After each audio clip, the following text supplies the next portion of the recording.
वालेकुम व्यूअर्स, कैसे हैं सब। डे 27 आज ट्यूबवेल चलाई हुई है।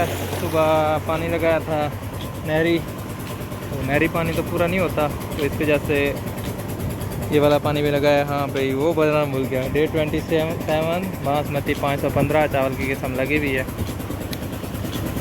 वीडियो अच्छी लगे तो इसे लाइक और शेयर कर दें, साथ ही चैनल को सब्सक्राइब कर लें और बेल आइकन भी दबा दें।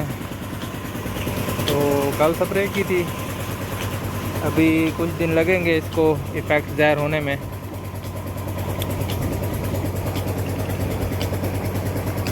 वीडियो अच्छी लगे तो लाइक और शेयर कर दें, साथ ही चैनल को सब्सक्राइब कर लें और बेल आइकन भी दबा दें। बच्चे आए मैं नहाने के लिए।